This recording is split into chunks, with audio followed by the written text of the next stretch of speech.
Are you getting ready to launch a software product, a SaaS maybe, and you're struggling to work out what exactly you should and shouldn't include in your MVP, that is your minimum viable product? In this video, I'm going to share with you a simple way to do just that using elimination, elimination, elimination.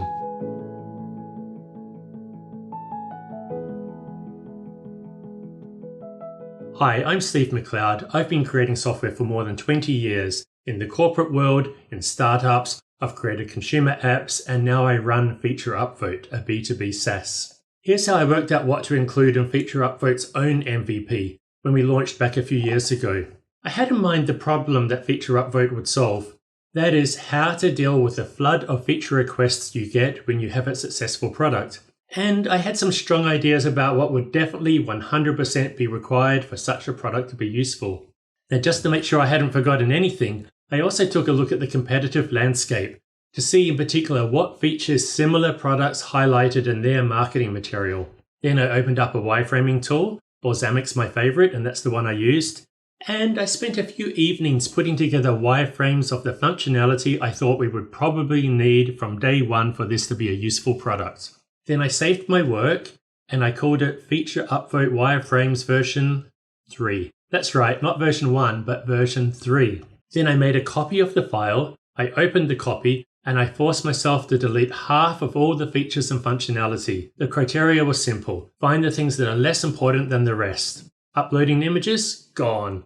Tagging? Gone. Upvoting comments? Gone. Then I saved that file and I called it Feature Upvote Wireframes version 2. I wasn't done yet. I made another copy, opened it, and I repeated the process. Out of what was still remaining, I forced myself to delete another 50% of all features. Search, gone. Filtering, gone.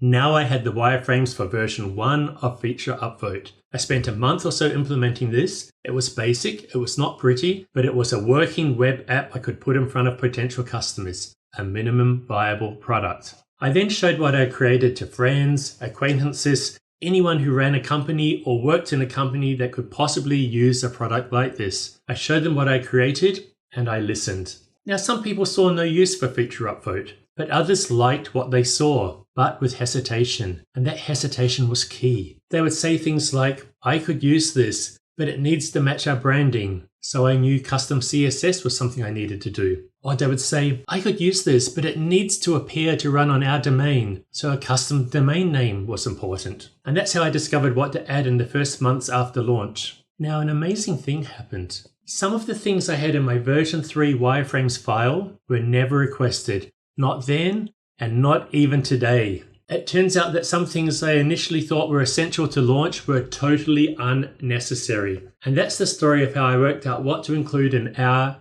MVP. If you are building an MVP, chances are you are also at danger of including stuff that you don't need. So I hope this story of how I got down to just the absolute basics was helpful for you. Thanks for watching.